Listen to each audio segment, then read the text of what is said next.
Today we are honored to have a special guest address our graduate, UIW's Moody Professor. The Moody Professor is selected each year by the faculty based on the professor's teaching and research excellence. It is the most prestigious faculty award.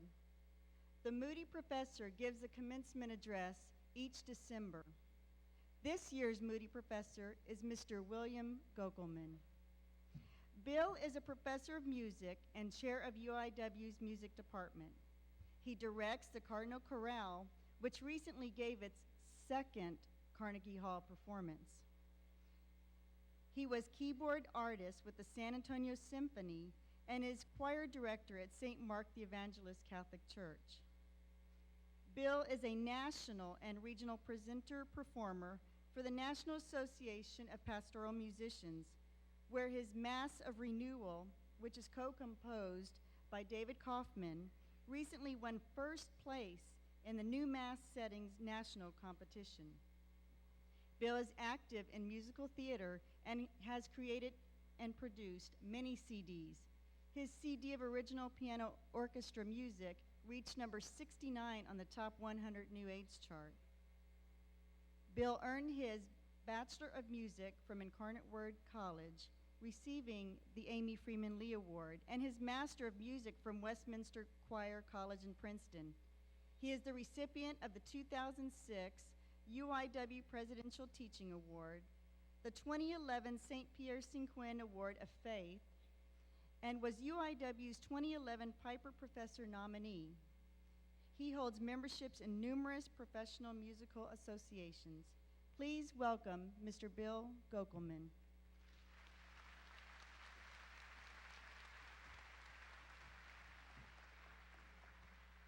Thank you. My warmest greetings to all of you, especially you, soon-to-be graduates, and your very proud families. I am honored to have this time to share a few thoughts with you. Graduates, you have had the privilege of attending this amazing institution, one that teaches and embraces the ideas of service, justice, inclusivity, and faith. The Sisters of Charity of the Incarnate Word founded this Center for Learning not simply to teach students from the neck up, but to form whole, compassionate, and loving persons. And you, dear graduates, are about to become part of this legacy. You are about to join with the entire Incarnate Word family in becoming living examples of the basic message of the Sisters. As you prepare to live this mission, I ask you to consider something. What is it that defines you? Now, please understand, I'm not asking what your major was, or what your hobby is, or what religion you espouse, or even what political views you hold. I'm asking, what is your fundamental vision for yourself as a human being, as a bearer of the Incarnate Word? What defines you? There is a hymn that goes like this. Will you let me be your servant? Let me be as Christ to you. Pray that I may have the grace to let you be my servant too. This hymn has great words. Like all great words, they seem straightforward and simple enough, but these words are filled with circumstance and responsibility, with humility and courage. These are powerful words. Will you let me be your servant? Let me be as Christ to you. Have you ever asked someone, hey, let me be your servant? Let me be as Christ to you. What does it mean for someone to let you, to allow you to serve him? Is this something that we need permission to do? And what about let me be as Christ to you? Wow, is that filled with implications? Can we really be as Christ to someone? The hymn goes on to say, "Pray that I may have the grace to let you be my servant too." It gets more complicated. Now I have to pray that I have the grace to let you be my servant. So I'm not only going to serve you, but I need to find the grace to let you serve me. Is this real? Does this really apply to us? Before I knew this song, I had never really considered what it meant to allow someone else to serve me. I would think, oh no, please allow me. I don't want you to be put out on my account. I'm capable of doing for myself, thank you. And as I thought about it, I came to a sobering realization that while my intentions were very good, I realized that I was protecting my own convenience. It was far easier for me to be the server than to be the servee, if you will. I think I was afraid to let go of the control, to be on the other side. What this hymn tells us is that service is a two-way street. When we serve someone, when we experience that, we experience the best part of our humanity, part of what makes us beings created in the image and likeness of God. When we serve, we literally become the hands and feet and mouth and presence of God to each other. When we serve, part of the divine within us comes alive. Now, when we allow others to serve us, part of the divine within them comes alive, and we learn the difficult posture of humble recipient. Mother Teresa's basic message was, we serve whom we can touch. We serve life not because it is broken, but because it is holy. The great tennis player and activist Arthur Ashe said, "True heroism is remarkably sober, very undramatic. It is not the urge to surpass all others at whatever the cost, but the urge to serve others at whatever the cost." Dr. Martin Luther King put it this way: everybody can be great because anybody can serve. You don't have to have a college degree to serve. You don't have to make your subject and your verb agree to serve. You don't have to know the second theory of thermodynamics in physics to serve. All you need is a heart full of grace, a soul generated by love. We are prone to judge success by the index of our salaries or the size of our automobiles rather than by the quality of our service and relationship in humanity.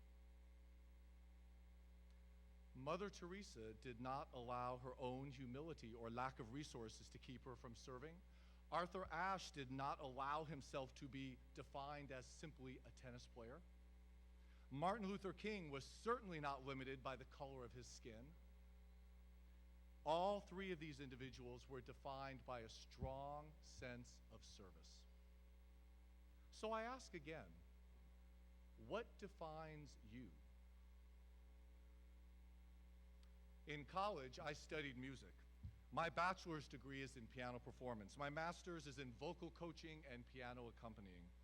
Piano has been an important part of my life forever.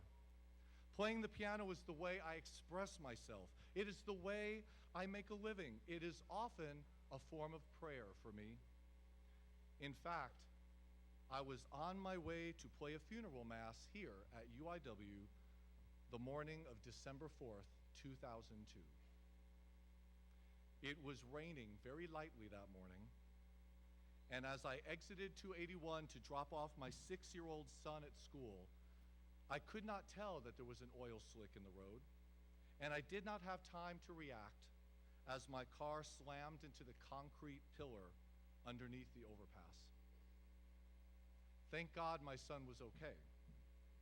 He did start crying, but not for me or for himself, for the car, when he finally got out and saw that it was crumpled beyond repair.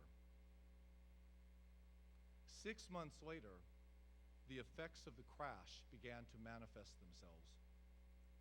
First, my left index finger started rising involuntarily every time I played the piano. A few months later, the fourth and fifth fingers started to curl under. Within a year, I had lost a good amount of the fine motor movement in my left hand, making it impossible to fully play the piano. I was devastated, and then I was depressed. Here I was, a professional musician, a pianist, unable to play. Playing piano was what defined me as a musician, or so I thought. All the while, I was seeing doctors, many doctors.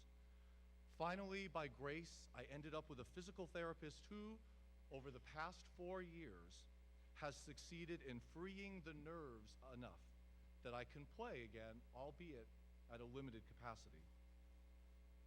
I had begun my healing process, not due to the increased mobility in my hand, however, but through an enormous self-realization. I came to realize that I am not simply a piano player. Playing the piano does not define me as a musician. The piano was and is one of the tools that I use to express my musicality. For years, I had allowed myself to be defined by the piano. And when I could no longer play the way I wanted, I thought I had lost a piece of my musical soul. As I let go of playing the piano, I actually found other, undreamt of ways to express who I am and to express my musicianship. And I found that my piano playing ability is now slowly coming back, in part because I accepted the fact that even if I couldn't play the piano anymore, I could still make incredible music. I learned that my abilities at the piano did not define me as a musician. So what is it that defines you? Henry Ford, founder of the Ford Motor Company, once said, "To do more for the world than the world does for you, that is success." We've heard this before. Deep down, we know it. What you do for a living doesn't matter as much as what you do for a life. I'm a teacher. I work in music, but I teach people. Music is my modality. It's my language. Music allows my soul to breathe, to rest, to create, mourn, rejoice, be at peace, contemplate things beyond what my intellect can grasp. Music is an incredibly powerful force. It can shape emotions, unite, heal, engage, separate, give voice to the wordless, form to the imagined, shape to the invisible. Whether it's the heartbeat of a Renaissance motet or the drumbeat of a rock anthem, music accompanies all of our lives. The reason I teach people about music and through music is because I want my students to experience all of life, to love, laugh, recognize beauty, express themselves and be open to the expression of others, to create and encourage creativity, to seek truth without fear and act with courage, to see that they are imbued with limitless potential. In short, I want my students not only to make a prosperous living, but to know how to live. When society is better off because of you, you have learned how to live. When a community has experienced even a morsel of healing because of you, you have learned how to live. When the most helpless child or helpless elder or neighbor or coworker or friend or stranger has felt the love of God because of you, you have learned how to live. When you yourself have been served so that you can serve your children, your spouse, your parents, your brothers, your sisters, you have learned how to live. Our lives are not ours. They're on loan to us anyways. We are called to pay them back with interest accrued through service. So graduates, what is it? What defines you? What is your life about? On what will it be based? Dr. Wes Jackson, founder and president of the Land Institute and pioneer in the field of sustainable agriculture, says, if your life's work can be accomplished during your lifetime, you're not thinking big enough. Is what defines you big enough? Can it be accomplished during your lifetime? Is it finite? Limited to your vocational skill set? Or are you defined by something without limits, with capacity for infinite expansion? Is it possible for you to be someone beyond what you imagine yourself being? So maybe I've been asking the wrong question. Maybe the question isn't what defines you, but who defines you? Who defines any of us? When all is said and done, I hope that we all can be remembered by those whom we have served, by how we used all of our talents and ability, by those lives we touched knowingly and unknowingly, that we were human beings among human beings, that we always had the courage to serve and be served, that our lives bore witness to the Word incarnate, and that we defined ourselves by the God who lives within us and works through us every single day. Will you let me be your servant? Let me be as Christ to you. Pray that I may have the grace to let you be my servant too. Thank you, and God bless you.